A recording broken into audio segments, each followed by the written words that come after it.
அஸ்ஸலாமு அலைக்கும் வரஹ்மத்துல்லாஹி வபரகாத்துஹு. கண்ணியத்திற்குரிய மோமின்களே, அல்லாஹ் ஜல்ல ஷானுஹு தஆலாவின் பேரருளால் புனிதமிகு ரமலானின் இறுதிப்பத்தை நெருங்கி கொண்டிருக்கின்றோம். இறுதிப்பத்தில் நாம் செய்கின்ற மிக முக்கியமான அமல்களில் ஒன்று இஅ்திகாஃப் எனும் அமல்.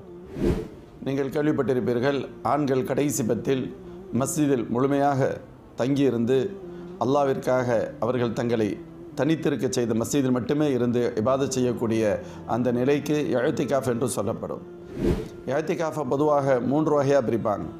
ஒன்று, நேர்ச்சையின் அடிப்படையில் எனக்கு உடனடி சௌகரியம் அடைந்து விட்டால், எனக்கு அந்த வேலை கிடைத்து விட்டால், எனக்கு திருமணமாகிவிட்டால், ஏதோ ஒருவர் இப்படி நடந்துவிட்டால் யா அல்லாஹ் உனக்காக நான் இஅ்திகாஃப் இருக்கிறேன் என்று நியத் செய்வாரே, ஆனால் அது அவருக்கு நடைபெறும் பட்சத்தில் அந்த இஅ்திகாஃபை ஒரு நாள் அவர் நோன்பிருந்து அந்த இஅ்திகாஃபை நிறைவேற்றுவது அவர் மீது கடமை. இது வாஜிபான இஅ்திகாஃப். இன்னொன்று சுன்னத்தானது என்று சொல்லப்படும். ரமலானுடைய கடைசி பத்தில் இருக்கின்ற இஅ்திகாஃப் அது சுன்னத்தான இஅ்திகாஃப். இன்னொன்று நஃபிலான இஅ்திகாஃப். நஃபிலான இஅ்திகாஃப் என்பது ஒருவர் மஸ்ஜிதிற்கு செல்கின்ற நேரமெல்லாம் நவைத்து அல் இஅ்திகாஃப மா தும்து ஃபீ ஹாதல் மஸ்ஜித், இந்த மஸ்ஜிதில் தங்கியிருக்கும் நேரமெல்லாம் நான் இஅ்திகாஃபை நியத் செய்கிறேன் என்று அந்த எண்ணத்தில் மஸ்ஜிதிற்குள் நுழைவாரேயானால் அவர் பள்ளிக்குள் தங்கியிருக்கின்ற காலமெல்லாம் இபாதத்தில் இருந்ததாக, இஅ்திகாஃபில் இருந்ததாக கணக்கில் கொள்ளப்படும். அது சில நிமிடங்களாக இருந்தாலும் சரி, பல மணி நேரங்களாக இருந்தாலும் சரி. இப்பொழுது நாம் மிக முக்கியமாக இந்த நேரத்தில் ரமலானில் நாம் நிறைவேற்றுகின்ற இஅ்திகாஃபை பற்றி பார்க்கின்றோம். ரமலானுடைய இறுதிப்பத்தில் மஸ்ஜிதுகளில் நடைபெறுகின்ற முக்கியமான அமல் இஅ்திகாஃப் அப்படின்னு சொன்னோம். இந்த இஅ்திகாஃப் ஷாஃபி மதஹபில் பொதுவாக சுன்னத், ஹனஃபி மதஹபில் சுன்னத்து முஅக்கதா அலல் கிஃபாயான்னு சொல்லுவாங்க. சுன்னத்து முஅக்கதான்னு சொன்னால் எப்படி சுபஹுடைய முன் சுன்னத்து மிக முக்கியமானதோ புரிகிறதுக்காக சொல்கிறேன், அதே போன்று மிக முக்கியமான சுன்னத் அப்படின்ற அர்த்தம். அலல் கிஃபாயா என்பதற்கு அர்த்தம் சொல்லுவாங்க, யாரேனும் அந்த ஊரில் ஒரு சிலராவது இருந்துட்டாங்க அப்படின்னு சொன்னால் அந்த சுன்னத்து முஅக்கதா கிஃபாயா நிறைவேற்றப்பட்டு விட்டது என்ற அர்த்தம். யாருமே இல்லைன்னு சொன்னால் அந்த ஊரில் அந்த சுன்னத்து விடுபட்டிருக்கு அப்படின்னு பொருள். இப்படி அர்த்தம் சொல்லப்படும். அதில் இதனுடைய நோக்கம் என்ன, ஏன் அப்படி இஅ்திகாஃப் இருக்கிறோம் என்று கேட்டால், அல்லாஹ்விடத்தில் நாம் பாவமன்னிப்பு தேடுவதற்காக, நம்முடைய பிழைகள் அனைத்தும் மன்னிக்கப்பட வேண்டும். யா அல்லாஹ், நான் உன்னுடைய இல்லத்தில் இருக்கின்றேன், நீ மன்னிக்காமல் அந்த இடத்தை விட்டு வெளியே செல்லவே மாட்டேன் என்று ஒரு வகையான அதாவது அல்லாஹ்விடத்தில் ஒரு போராட்டம். நீ என்னை மன்னிச்சா தான் நான் வெளியே போவேன், இல்லைன்னு சொன்னால் நான் போக மாட்டேன் என்று தங்களுடைய பாவங்கள் மன்னிக்கப்படுவதற்காக அல்லாஹ்விடத்தில் மன்னிப்பை தேடி அடம்பிடித்து இருத்தல் என்று நாம் அதற்கு கருத்து சொல்லலாம். அதே போன்று இன்னொரு மிக முக்கியமான காரணம், ரமலானுடைய கடைசி 10 மிக முக்கியமாக இபாதத் செய்யப்பட வேண்டிய நாள், இபாதத் செய்யப்பட வேண்டிய நாள். அதில் குறிப்பாக லைலத்துல் கத்ருடைய இரவு இருக்கிறது. அந்த லைலத்துல் கத்ருடைய இரவின் அமல்களையெல்லாம் நாம் சிறப்புகளையெல்லாம் அடைந்து கொள்ள வேண்டுமானால் அந்த கடைசி 10 இஅ்திகாஃப் இருக்கின்ற பொழுது தானாகவே நமக்கு கண்டிப்பாக லைலத்துல் கத்ர் கிடைத்து விடுகிறது. இப்படி இந்த 2 காரணங்களுக்காக இஅ்திகாஃபிற்கு மிக முக்கியத்துவம் கொடுக்கப்படுகிறது.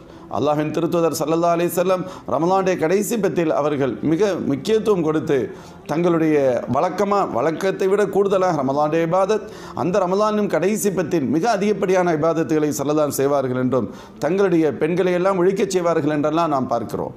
இப்படி ரமலானுடைய கடைசி 10 அந்த அமல்களை முழுமையாக பெற்றுக்கொள்வதற்கு இஅ்திகாஃப் ஒரு மிக முக்கிய காரணியாக இருக்கிறது என்பதுதான் உண்மை. அதே போன்று பெண்கள் இஅ்திகாஃப் இருக்க முடியுமா என்ற ஒரு கேள்வி எழும். பொதுவாகவே இஅ்திகாஃப் என்பது அல்லாஹ்வுடைய இல்லமான மஸ்ஜிதில் இருத்தல் என்றுதான் அர்த்தம். மஸ்ஜிதில் இருத்தல் என்பது பொருள். அதன் அடிப்படையில் தான் ஷாஃபி மதஹபை பொறுத்தவரை இஅ்திகாஃப் என்பது மஸ்ஜிதில் மட்டுமே இருக்க முடியும், வீட்டில் இருக்க முடியாது அப்படின்னு சொல்லுவாங்க. அது ஆணாக இருந்தாலும் சரி, பெண்ணாக இருந்தாலும் சரி. ஹனஃபி மதஹபை பொறுத்தவரை மஸ்ஜித் தான் இஅ்திகாஃப் இருத்தல் என்பது உண்மை. ஆனால் அதே சமயத்தில் ஆண்கள் பள்ளிக்கு வருவாங்க, பெண்களை பொறுத்தவரை அவர்கள் தொழுவதற்கான சிறந்த இடம் வீடுதான் என்பதால், பெண்கள் தொழுவதற்கான சிறந்த இடம் வீடுதான் என்பதால் ஆண்கள் மஸ்ஜிதில் இஅ்திகாஃப் இருக்கலாம், பெண்கள் தங்களுடைய ஆண்கள் மஸ்ஜிதில் இஅ்திகாஃப் இருப்பார்கள், பெண்கள் தங்களுடைய இல்லங்களில் அவர்கள் இஅ்திகாஃப் இருப்பதில் தவறில்லை. தங்களுடைய இல்லங்கள் என்று சொன்னால் தங்களுடைய வீட்டில் அவர்கள் தொழக்கூடிய அந்த தனி அறை, அவங்களுடைய முஸல்லான்னு சொல்லுவோம் இல்லை, அந்த தொழக்கூடிய தனி அறை, உள் அறையில் அவர்கள் தங்களை தனித்திருக்க செய்து இஅ்திகாஃப் நியத் செய்து அவர்கள் இருக்கலாம் என்று சொல்லப்படும். இந்த இஅ்திகாஃப் இருக்கின்ற பொழுது தேவையற்ற காரணங்களுக்காக, அத்தியாவசியமற்ற காரணங்களுக்காக ஒருவர் பள்ளியை விட்டு வெளியே செல்லக்கூடாது என்று சொல்லப்படும். யூரின் போகணும், டாய்லெட் போகணும், இது போன்ற நிர்பந்தங்கள் அல்லது குடிப்பு கடமையானது, குளிக்க செல்கிறார், இவைகளுக்காகத்தான் வெளியே செல்ல முடியுமே தவிர இவைகள் அல்லாது தேவையில்லாமல் வெளியே வந்தால் இஅ்திகாஃப் முறிந்துவிடும் என்று சொல்லப்படும். கடமையல்லாத குளியலை குளிப்பதை கூட 100% தவிர்க்க வேண்டும் என்று சொல்லப்படும். உடலுடைய குளிர்ச்சிக்காகவோ எனக்கு கஷ்டமாக இருக்கு அப்படிங்கிற எண்ணத்தில் எல்லாம் அவர் வெளியே வர முடியாது என்று சொல்லப்படும். அதேபோன்று இஅ்திகாஃப் இருப்பதற்கு முழுமையான நாட்கள் கடைசி நாட்கள், ரமலானுடைய கடைசி 10, அது 9 நாளாக இருக்கலாம் அல்லது 10 நாளாக இருக்கலாம். குறைந்தபட்சம் அல்ல இருந்தாலே 10 நாள் தான் இருக்கணுமா, 9 நாள் தான் இருக்கணுமா அப்படின்னு கேட்டால் அப்படி அல்ல.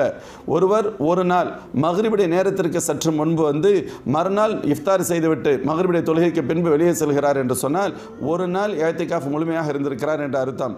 ஒரு சிலர் ஒரு நாள் இஅ்திகாஃப் இருப்பார்கள், சிலர் 2 நாள், சிலர் 3 நாள். எத்தனை நாட்கள் இஅ்திகாஃப் இருக்கின்றோமோ அதற்கு தகுந்தவாறு அவர்கள் நியத்து செய்து கொள்ள வேண்டும். இது மிக முக்கியமானது. அதே போல் இப்போ பெண்கள் வீட்டில் இஅ்திகாஃப் இருக்கின்ற பொழுது அவர்கள் தூய்மை இல்லாமல் ஆகிவிட்டால் என்ன செய்வது என்ற ஒரு நிலை ஏற்படும். பெண்கள் வீட்டில் இஅ்திகாஃப் இருக்கின்ற நேரத்தில் தூய்மை இல்லாமல் ஆகிவிட்டால் அந்த இஅ்திகாஃப் அது தானாக முறிந்துவிடும். இஅ்திகாஃபை முறித்துவிட வேண்டும். அதற்கு அடுத்து அவர்கள் அந்த நாளுடைய இஅ்திகாஃபை பின்னர் நோன்பு நோற்று அதை கலா செய்ய வேண்டும் என்று சட்டம் சொல்லப்படும்.